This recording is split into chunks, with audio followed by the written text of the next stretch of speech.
And we're here live at the 17th annual Thurgood Marshall College Fund Leadership Institute. And we're blessed to be sitting here today talking with Mr. Chris Braswell. Yes. Yes, and I was talking to Paris earlier, and he said, hey, you need to talk to Chris.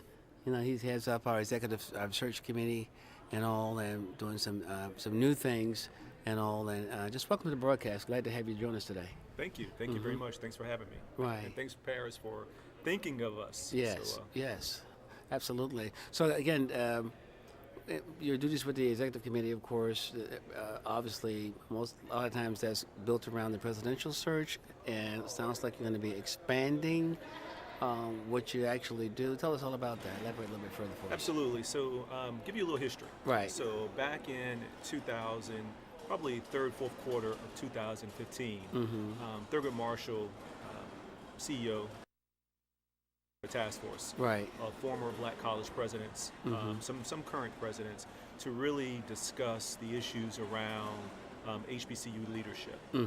One of the challenges that our schools are facing is the frequent turnover at the presidency, Right. and really developing talent, pipelining talent into the organization. So what came out of that task force of those former presidents, and really asking them, what are the challenges and how can Thurgood Marshall be a resource to address some of those challenges? What came out of that was that there were really no organizations that focused on and could address the needs of talent management as it relates to the black colleges. They didn't. There are a lot of firms that do executive search in higher education. Right. We've got some big ones, Right. but none had the experience of an understanding of the legacies and the culture. And there was no mentoring and coaching. There was no development of those leaders. So what came out of that meeting was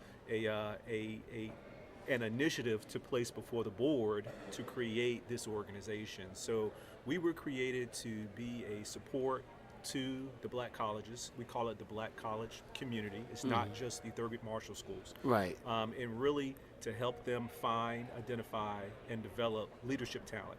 And it's more than just presidents. I mean, we do work with them in their identification of their presidents, but we also work with them really in their management team. So it's anything that is really, we call it deans and above on the faculty side, and then Right. on the administrative and staff side, we do a lot of their administrative leadership. Right now we're working with Kentucky State, and they're looking for a chief development officer.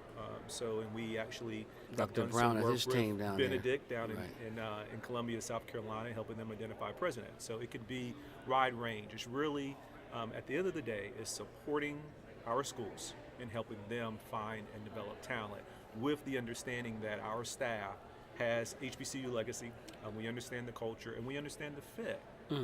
Some of the challenges that were presented during the task force from some of the sitting presidents and some of the former presidents of the HBCUs was that the other firms, while they were able to find talent, some of that talent didn't quite fit and didn't understand the nuances of the HBCUs. It is the jobs are a little different, Right. even Sure. though it is within higher education. Right. What's needed to run an HBCU or to work in development at a black college, it's a little bit different than what it takes to do that same job at Harvard. Right. So that's why we were created. And then the other piece of it, and I'll share this with you, not to belabor the point, was that we are a wholly owned subsidiary of Thurgood Marshall College Fund. Right. So the monies that are spent in support of our fees that we collect ultimately combine and go back into the greater pie to support the programs and scholarships that Thurgood Marshall provides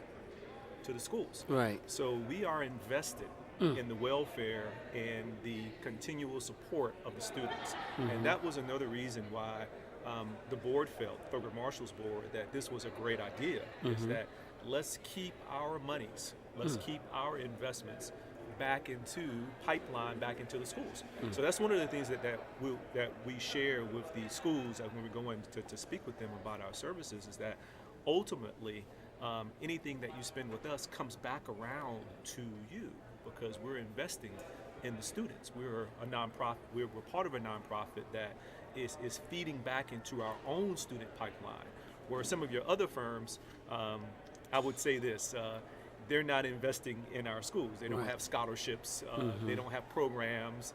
They're taking those fees and going on about their way. I mean, they're definitely not recycling Sure. and coming back into support our institutions. I think that is just phenomenal. What an incredible concept. Thank you. Wow, that's awesome. So I would gather that this has been received very well. You know, it's I would think it the would be. the message Right. has been received well, but you know, we're still a new kid on the block. Sure. So schools, organizations still fall back into their normal hiring practices. I mean, a lot of times what we find is you've got some very large firms that have been in existence for 30, 40, 50 years that Right. are in higher education search.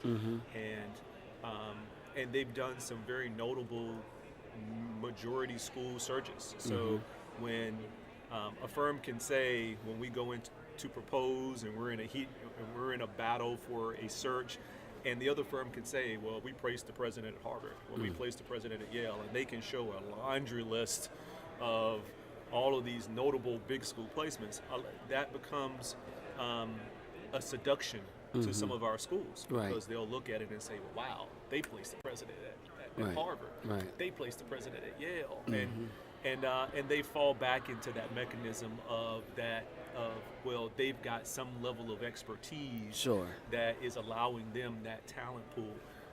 But I would beg to differ and say one of the things that makes us different, or I think there are a few. One is we were made out of the challenge of we've been having turnover at the executive spots in our schools. Right. So if those firms were doing the work, why is there turnover? Right. So we were That's a good created out point. of a need and Right. out of your voice and your concerns. That's number one. Right. Number two, for everyone that we place, we mentor and coach that person for 6 months to a year. So for presidents, we align them with current and sitting presidents to mentor and coach them through their early transitional years of those jobs. And that came about because what's happening a lot of times with our new incoming presidents is, I mean, if they've never been a president before, I mean, you're parachuted into some very challenging times at our schools. I mean, our schools are facing some unprecedented times now. And you can find yourself in situations where you're a new president of a school, you may have been a provost at another school, and now you've got financial difficulties, you've got balloon payments that are due, and nothing has prepared you for that up in your career to that point. Right. So what we try to do is pair them up with sitting presidents and former presidents to provide a basis of support, a village around those presidents to help mentor and coach them through those critical times, to help them build them up to be successful. So that's the second thing that we do. And the third thing that we do is we have a partnership with Gallup, and we use their leadership assessments to assess the candidates, to make sure that the boards and the presidents understand the strengths and the weaknesses of or we like to call them areas of development of the candidates, so they can make sure that they understand what they're getting when they get them. So all of that is included and is no extra charge. Wow. Again, we're doing this to support the schools, and I get very passionate about it. I'm a North Carolina A&T grad. So Right. I'm an Go HBCU Aggies. grad myself. Right. I have a son that's at North Carolina A&T. So, Wow. I mean, we are invested in the success of our schools. We've worked at these schools. We've attended our schools. Our children go to our schools. I give to our schools. So we want to see our schools succeed, and we're trying to create a platform to do that. And that's where I think the really true differences are. So as a firm may be able to say, on the other hand, that they've done work at Harvard and Yale and all these places, I can beg to differ. Even if we were to come up with the same candidates, let's just say that there is a pool of candidates. I mean, there's a candidate pool, and we all came up with the same candidates. Wouldn't it be better served to use a firm that is investing back in your community, that's going to mentor and coach your new hire for your first years, that's going to give them assessment tools and develop them based on their areas of development, help them maximize their strengths and develop their areas that they need to develop? Wouldn't it be better to have that firm? And then the benefit is the money gets recycled back in. Right. So that's my that's my sell to our schools. It's really the value proposition that we have. But nonetheless, we are still the new kid on the block. So Right. again, a lot of our schools still fall back into that nuance of wanting to hire the biggest firm, Right. the firm that has the longest history of performance. And That's what you're up against. But Absolutely. again, my gosh, you lay it all out and explain what you really are bringing to the table and how you're invested in and recycling everything back. Again, what an incredible concept. How can folk find out more about exactly how to retain your services? Absolutely. Well, you could definitely go to our website. Right. It's TM2, TM, the number 2, Right. search.org. Right. Okay. And that tells a lot about who we are. And one of the things that we do on our staff, we call them our advisors, we've got former college presidents. We've got Dr. Yancey. She was former president of Johnson C. Smith, former president of Shaw University. I mean, she's got buildings at those schools Right. in her name. She's Right. renowned. Right. We've got the Dr. John Garland, former president of Central State. Dr. Right. Sidney Rabeau, former president of Howard. Wow. And they kind of serve as our founding advisors, but they also provide some basis and some mentoring and some coaching for some of the new presidents. And then we're connected with a lot of our member school presidents that have volunteered their time to say, Right. hey, anyone that you place, I mean, we'd be more than happy to coach and mentor that person. So again, we're trying to create an environment and a network of support for our leaders as they step into these schools. That's so awesome. Hey, Chris, thanks for letting the breakfast. I really appreciate all that you do. And I look forward to having a chance to get you back on the show again soon. Absolutely. Okay. Thank you for your time. Thank you so much. All right, bye-bye. Okay, God bless. Different hand. All right. Thank you.